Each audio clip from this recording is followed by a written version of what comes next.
Au départ, les gens peuvent se dire, mais c'est formidable, on dégage des droits. Mais non, c'est plus vicieux. On dégage de la politique. Or, ce n'est pas à des juges non élus de faire de la politique. C'est aux représentants du peuple et au peuple lui-même à travers la voie des référendums. Ce ne sont pas aux juges de faire de la politique. Et c'est ce qu'ils font et c'est ce qu'ils ont continué à faire.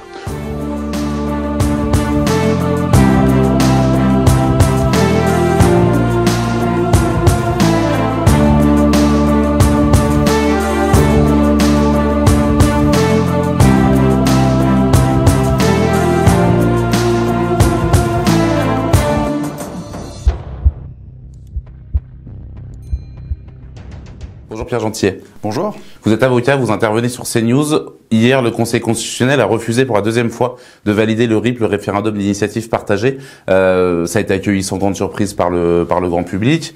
Qu'est-ce que c'est déjà ce RIP ? Alors, le RIP, c'est un référendum d'initiative partagée et c'est une mesure qui a été mise en place lors de la révision constitutionnelle de 2008. Le principe du RIP, c'est le suivant, c'est-à-dire qu'en fait, c'est à l'initiative des parlementaires.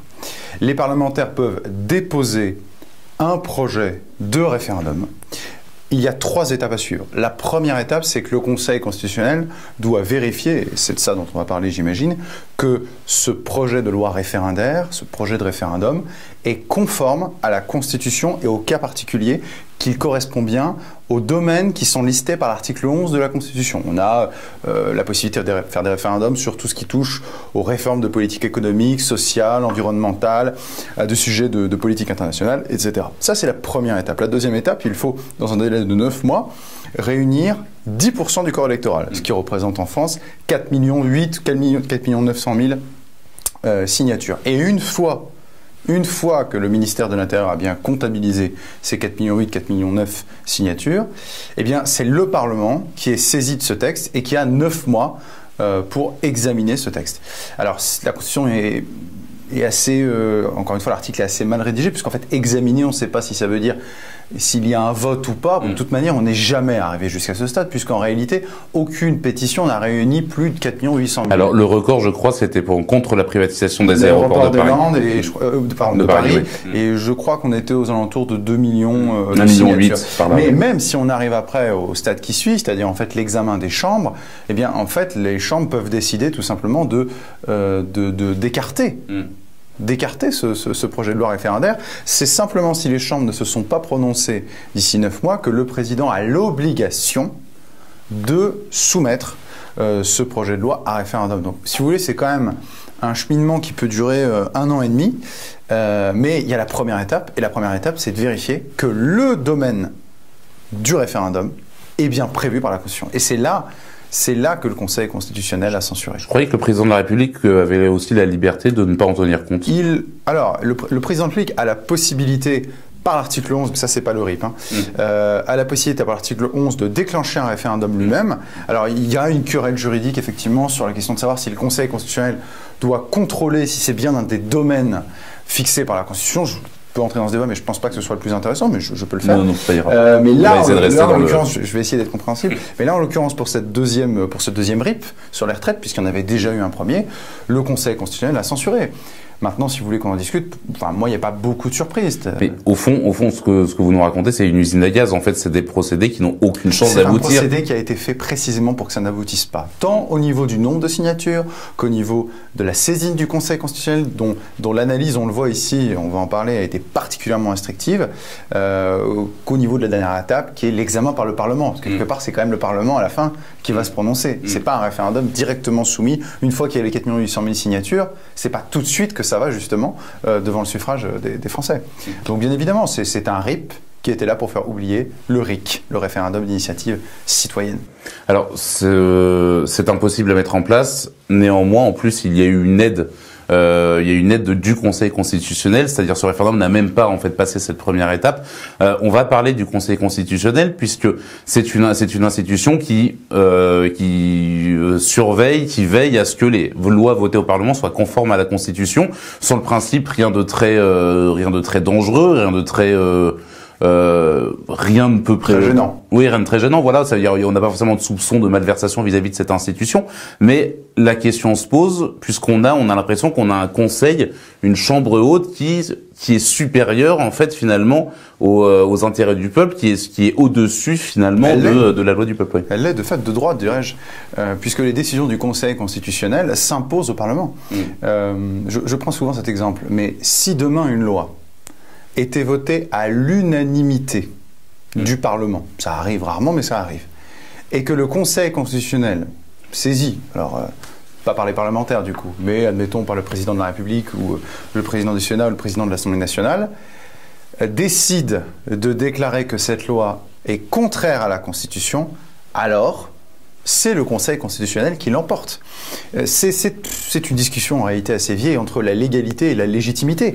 S'il est tout à fait légal, s'il est tout à fait constitutionnel, que neuf juges, plus les membres de droit quand ils siègent, les anciens présidents de la République, puissent censurer une loi votée par les représentants du peuple, c'est sans doute légal. Mais est-ce légitime? C'est la grande question en fait. Pour moi, je ne le pense pas, mais c'est plus profond que ça. Je pense qu'il faut quand même il y a une réflexion à mener sur le Conseil constitutionnel, mais je pense qu'en réalité, la vraie difficulté, c'est que le Conseil constitutionnel ne fait pas du droit, il fait de la politique. Et c'est de ça dont il faut parler. C'est de ça. Par exemple, typiquement pour le RIP, c'est de la politique. Alors, on va en parler, mais en fait, ça ne s'était jamais vraiment vu puisque la plupart des gouvernements ont toujours bénéficié d'une majorité absolue, donc il n'y avait pas vraiment eu cette espèce de sentiment de tenaille, en fait, des deux pinces que sont l'exécutif d'un côté et le Conseil constitutionnel de l'autre qui vont enserrer l'Assemblée nationale. D'autant qu'il a retoqué tous les dispositifs avancés par les LR qui étaient censés venir adoucir la loi. Donc le gouvernement a gagné sur tous les plans. C'est ça, il n'y a pas eu de coalition avec les LR, mais politiquement, le gouvernement n'en sort pas affaibli, très loin de là.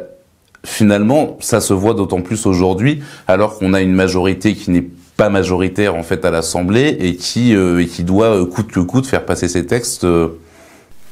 C'est-à-dire qu'en fait aujourd'hui, on est dans une situation un peu bancale, c'est-à-dire qu'on n'a pas de majorité absolue, on a une majorité relative, donc le gouvernement est obligé de trouver des alliés. Alors il en a trouvé par défaut, en tout cas certains qui ne se sont pas opposés au gouvernement quand il s'est agi de voter la motion de censure. Alors je parle des Républicains bien évidemment, alors même si les Républicains, une petite partie, un tiers du groupe je crois a voté la motion de censure, il n'empêche que la majorité, les 2/3, s'est abstenue, donc a permis que cette réforme des retraites passe. Et après tout, c'est dans la cohérence idéologique de ce parti politique que de laisser passer cette réforme.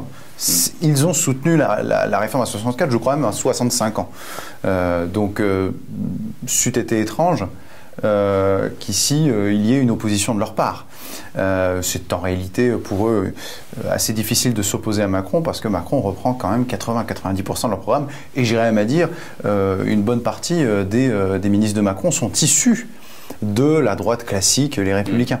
Donc évidemment, et c'est peut-être aussi pour ça qu'on attendait autant du Conseil constitutionnel, parce que dans cette espèce de flou parlementaire, dans cette empoignade autour du 49-3, autour de la motion de censure qui s'est jouée à 9 voix, on s'est dit, bon, le Conseil constitutionnel on se rattrape à une institution, va nous sauver. Mais en réalité, c'est ne pas comprendre qu'est-ce qu'est le Conseil constitutionnel.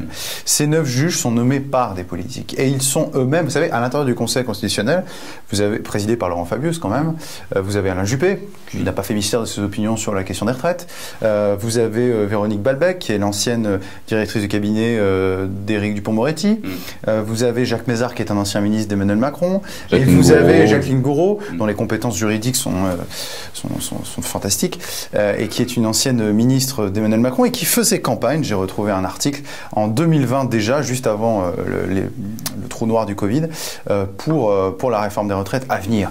Donc si vous voulez, à partir du moment où on a posé ce tableau, plus la décision en elle-même, parce qu'en fait la décision en elle-même, si vous permettez qu'on en parle 2 secondes, cette décision-là, il faut bien la comprendre. Il ne faut pas se laisser, éblouir par ces artifices juridiques. C'est de la politique et je veux vous expliquer pourquoi. Le Conseil constitutionnel avait une mission. C'était de vérifier si ce référendum, qui prévoyait simplement de dire l'âge de la retraite ne pourra être fixé au-delà de 62 ans, est dans un des domaines listés par la Constitution. Et dans les domaines, notamment, était prévu toute réforme, tout projet de réforme portant sur la politique économique ou sociale ou environnementale, mais là aussi politique économique ou sociale. Le Conseil constitutionnel, dans une analyse extrêmement restrictive, a raisonné de la manière suivante. Au moment où le dépôt de ce référendum est fait, il n'y a pas... C'est bien un domaine de politique sociale, la retraite à 62 ans, mais ce n'est pas une réforme au sens strict. Puisqu'une réforme pour le Conseil constitutionnel, c'est un changement de l'état du droit en vigueur. Or, au moment où le Conseil constitutionnel est saisi, eh bien, il n'y a pas de changement de l'état du droit en vigueur, puisqu'on est encore sous le régime de la retraite à 62 ans. Ce mot réforme qui est dans la Constitution, beaucoup de constitutionnalistes s'accordent à dire qu'il veut dire toute mesure, tout objet. Ici, le Conseil constitutionnel a fait montre d'une analyse particulièrement restrictive.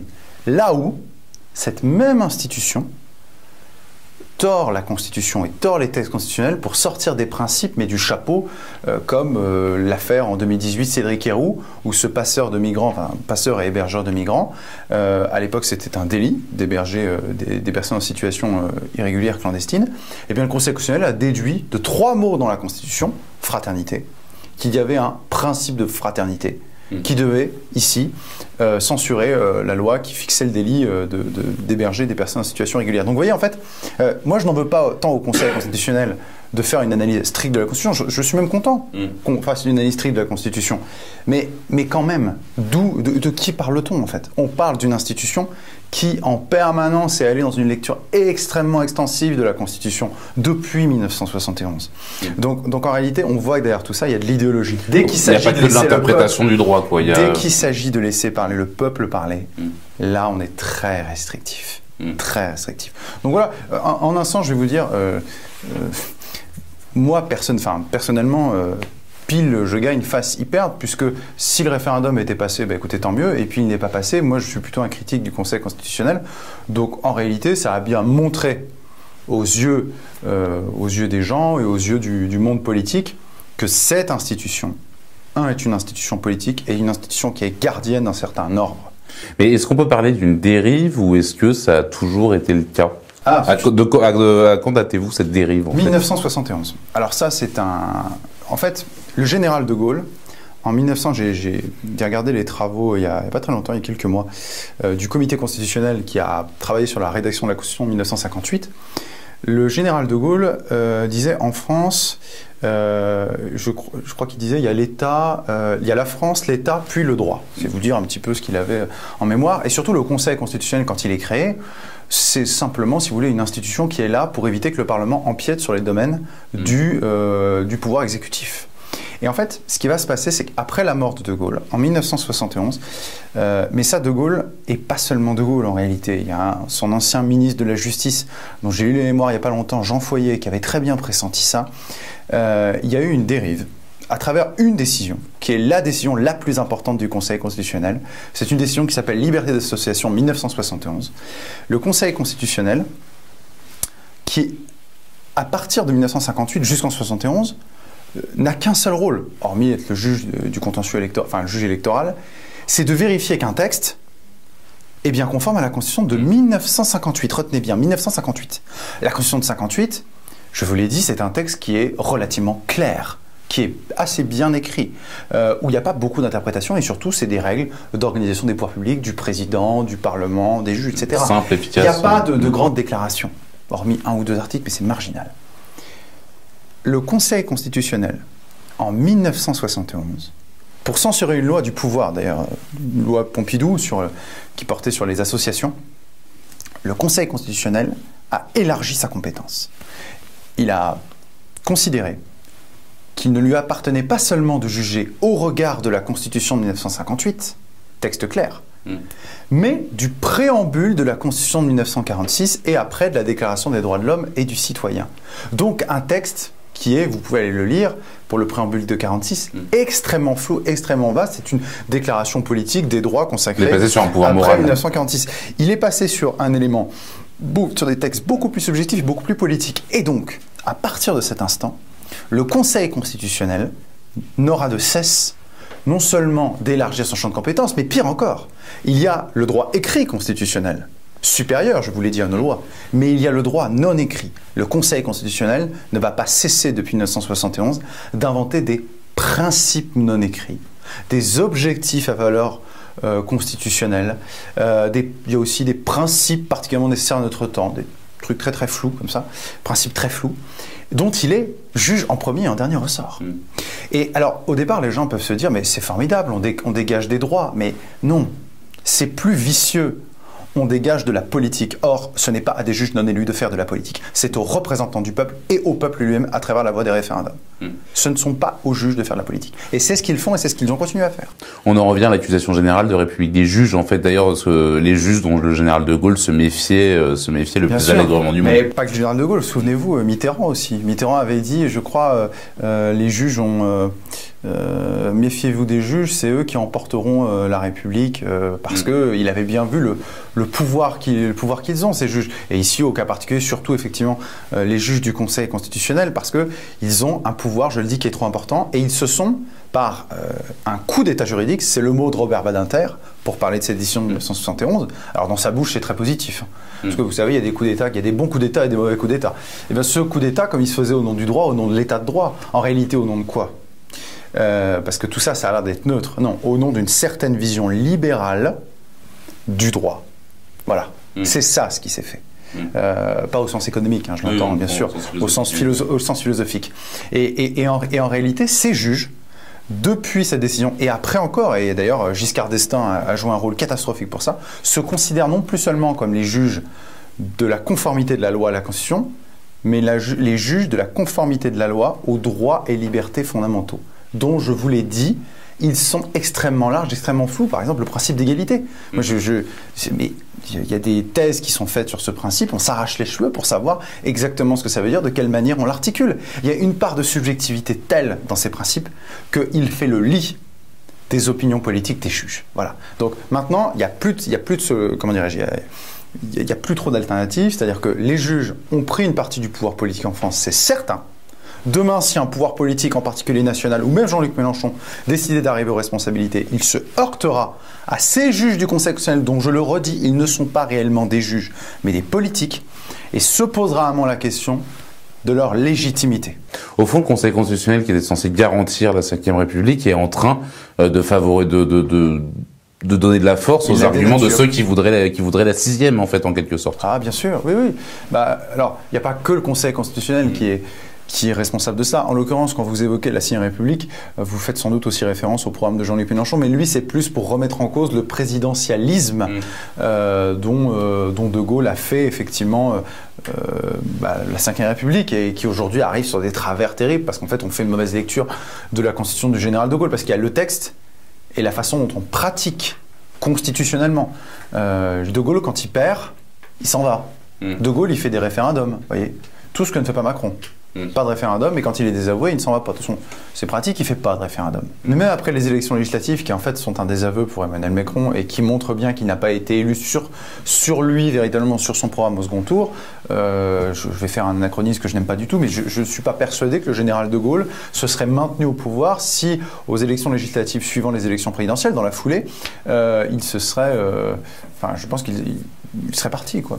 Je l'aurais mal vu se maintenir. Donc, alors, ne commettons pas de confusion. Je ne pense pas qu'il y ait un gouvernement des juges. Mais le pouvoir des juges est tellement important qu'il paralyse la volonté politique. Mais on l'a vu d'ailleurs, on va partir à des milliers de kilomètres de là, on va partir à Mayotte, l'opération Wambouchou, où on a vu un magistrat... Tribunal administratif. Voilà, tout à fait. Stopper donc une magistrate acquise aux membres du syndicat de la magistrature, vice-président du syndicat de la magistrature, qui a bloqué l'opération Wambouchou, on le rappelle, voulu par les Mahorais, très majoritairement soutenu par le peuple de Mayotte, et on l'a vu du jour au lendemain, voilà, bloquer cette opération et au final entraver la bonne marche d'une opération, compromettre en fait une opération militaire. Est-ce que on est dans un magistrat qui est dans son rôle de garante du respect du droit, ou est-ce qu'on est dans une opération politique là par exemple? Je pense que l'élément politique est ici clairement identifié, c'est-à-dire que restons un instant effectivement sur la personne et après sur le fond de cette décision. Nous avons une vice-présidente de le syndicat de la magistrature qui rend une décision d'ailleurs accessoirement qui va aller au niveau de la cour d'appel, et la cour d'appel, devinez qui dirige la cour d'appel, qui dirigeait la cour d'appel, eh bien cette même juge présidente, elle a rendu ça en référé, donc elle était seule, du tribunal administratif. Donc il y a eu une interpénétration de façon du syndicat de la magistrature, il me semble que c'est le syndicat le plus puissant aujourd'hui au niveau des magistrats, donc évidemment qu'il y a un problème de politisation des juges, des magistrats, c'est une évidence. Et c'est pour cela qu'en fait, il faut arriver à un moment à poser cette question, à poser ce débat, de remettre les juges à leur place. Pour ça, deux choses. Un, il faut des lois claires, des textes clairs, et éviter typiquement ces propos vagues, ces déclarations, comme la Déclaration des droits de l'homme et du citoyen, dont on peut faire dire tout et son contraire. Et effectivement, vous voyez, par exemple, moi je serais pour l'interdiction, comme ça se fait en matière militaire, des syndicats dans la magistrature. Tous les corps régaliens, j'irais même jusqu'à la police, je pense que les corps régaliens ne doivent pas avoir la possibilité de se syndiquer. C'était le cas pendant très longtemps, ça a évolué il y a quelques dizaines d'années. Moi, je n'y suis pas favorable. Et je pense qu'effectivement, c'est une des raisons qui a précipité une partie, je lui dis une partie, mais une partie importante, de la magistrature dans l'idéologie. Et pour ça, en fait, il faut que le peuple prenne le pouvoir. Je veux dire, tous les arrêts, toutes les décisions sont rendues avec, au sommet de chaque décision, au nom du peuple français. Le droit, certes, mais qui fait le droit? Les représentants du peuple. Et pour qui? Pour le peuple. Et le droit doit servir les intérêts du peuple. Ici, il ne sert pas les intérêts du peuple. À Mayotte, ce qui s'est passé, c'est purement scandaleux. C'est-à-dire qu'en fait, au nom, c'est toujours pareil, et c'est toujours la même logique, c'est au nom des droits individuels. Droits individuels d'ailleurs qui portent ici sur des personnes de nationalité étrangère. Je ne leur dénie pas le droit, mais mécaniquement, ils n'ont pas les mêmes droits. D'accord. Alors ensuite, on me dira, il y a les droits humains, tout ce que vous voulez, mais à Mayotte, il y a une réglementation typiquement en plus, il y a une réglementation spécifique, effectivement, parce que c'est un cas particulier, Mayotte, pardon. Mais vous voyez, typiquement sur un sujet comme ça, au nom des libertés individuelles, au nom des droits individuels, qu'est-ce qu'on fait? On porte atteinte au droit collectif. Ce mot peut faire peur, parce qu'en réalité, le mot droit collectif, beaucoup s'imaginent que tout ça est une pente vers le totalitarisme. Non. Mais l'articulation entre le droit individuel et le droit collectif est la condition sine qua non du maintien d'une société. Sinon, il n'y a plus de société. Il nous faut des droits collectifs. L'affaire Equissem, par exemple. L'affaire Equissem, au départ, le tribunal administratif... Cet imam marocain expulsé par Gérald Darmanin. Effectivement, qui a fait l'objet d'abord d'une mesure d'expulsion. Et cette mesure d'expulsion, dans un premier temps, ça a été un feuilleton judiciaire. Je me souviens l'avoir commenté sur CNews, cet été, l'été dernier 2022. Cette décision du tribunal administratif a suspendu l'expulsion, dans un premier temps, de l'imam Equissem. Au nom de quoi? Au nom des articles 6 et 8, mais surtout de l'article 8 de la Convention européenne des droits de l'homme, c'est-à-dire du droit de mener une vie familiale normale. Principe extrêmement flou, extrêmement large, et qui, ici, donne un droit individuel. Sauf que, quand on pose ça, on pourrait se dire, c'est normal, c'est un droit individuel, et il faut faire respecter les droits individuels. Mais vous savez, si on ne donne que des droits individuels, et si on ne parle que de droits individuels, mais où sont les droits collectifs? Nous vivons en société, d'accord? Et quand je dis ça, ça ne veut pas dire qu'on va dissoudre tous les droits individuels. Mais s'il n'y a plus de droits collectifs, et ici, quel était le droit collectif? Le droit à notre sûreté en tant que peuple. Parce qu'effectivement, cette personne, par ses discours, par ses propos, par ses prêches, portait atteinte non seulement à notre sûreté, à notre sécurité en amenant des islamistes ou en favorisant l'islamisme, mais aussi à un autre droit encore plus subjectif, c'est à notre identité en tant que peuple. Le droit d'être français en France. Le droit des Français en France, à rester eux-mêmes, à éviter qu'effectivement la France demain devienne un pays à majorité musulmane, ou alors ça ne s'appellera plus la France. Mais vous voyez, il y a quand même des principes, et ces principes en fait ne peuvent pas être défendus uniquement par des droits individuels, ça c'est une vision typiquement libérale que je combats, mais par des droits collectifs, et ici le droit à la sûreté. Vous voyez? Donc il faut repenser le droit aussi dans cet ordre. Au fond, est-ce que l'état de droit, c'est pas devenu une sorte de totem, en fait, dont l'utilisation va contre les intérêts de la France, finalement? Parce qu'on ne peut pas... On a l'impression, en fait, on a vaguement l'impression, vu l'extérieur, que ça conduit à une forme de laxisme judiciaire qui va à l'encontre, par exemple, de la sécurité des Français. On n'a jamais eu autant d'insécurité et on n'a jamais eu de laxisme au nom, justement, des droits individuels des personnes. Est-ce qu'au bout d'un moment, on n'arrive pas au bout d'une logique? Je pense qu'en fait, pour la question de l'état de droit, bon, je vois bien que depuis ces dernières années... Une certaine interprétation de l'état de droit, pas de l'état de droit. Non, mais de toute manière, c'est toujours pareil. C'est-à-dire, quand on parle de l'état de droit, bien souvent, ceux qui en parlent en positif ne savent pas de quoi ils parlent. Je me souviens un jour sur un plateau télé, on évoquait ça, et en fait, mon interlocuteur ne savait même pas définir. Vous voyez, un bon juriste commence par un effort de définition. C'est quoi l'état de droit? L'état de droit, c'est simplement... C'est quoi l'état de droit, Pierre? C'est simplement de considérer que sur un territoire donné, sur un espace juridique donné, le droit prime envers la volonté politique, en toutes circonstances. Voilà. Sauf que, c'est une chimère, parce qu'il y a des situations exceptionnelles que le droit n'a pas prévues. Et ça, je vous renvoie à Carl Schmitt. Et puis, il y a aussi, je voulais dire, un problème majeur, c'est que qui fait le droit ? Ce sont les politiques, donc les représentants du peuple. Donc en fait, le droit n'est pas le but, n'est pas la finalité, il n'est que le moyen pour le peuple de réaliser sa sûreté, sa sécurité, son bonheur, etc. Donc en fait, le droit n'est qu'un moyen. Et en fait, en réalité, aujourd'hui, quand on est complètement enferré, emprisonné par tous ces droits individuels, on en oublie que ce droit, il est fait pour servir notre peuple.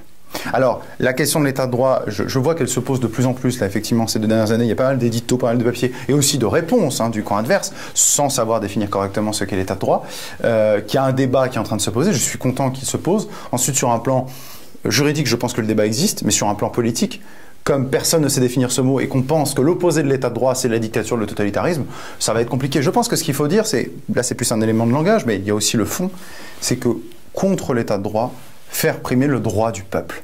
Et c'est là où, quand on renverse cette perspective, on comprend ce qu'on veut dire.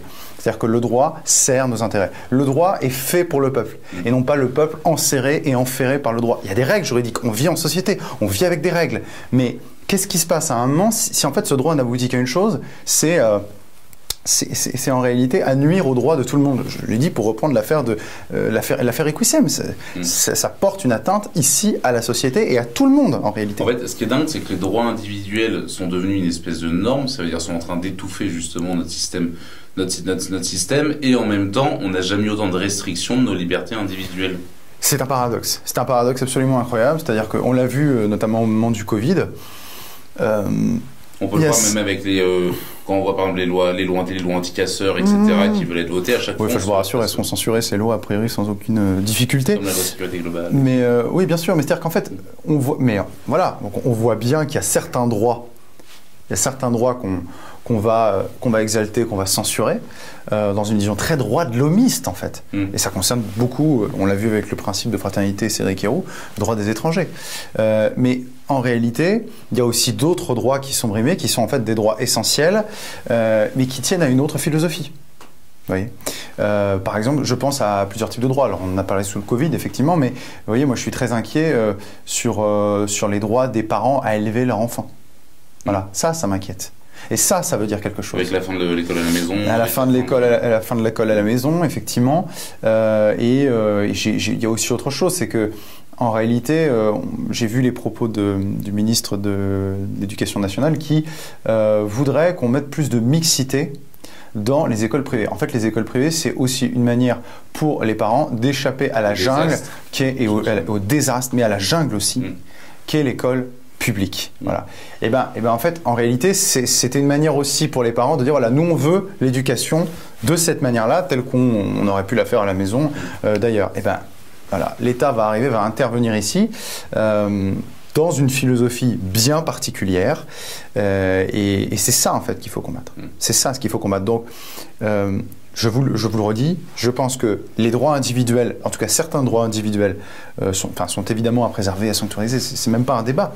Mais quid lorsqu'on oublie les droits collectifs? Voilà. Qu'est-ce qui se passe quand on a une société qui est complètement atomisée avec chacun son petit droit individuel? Ben non, il y a des droits collectifs, ces droits collectifs font le ciment d'une société.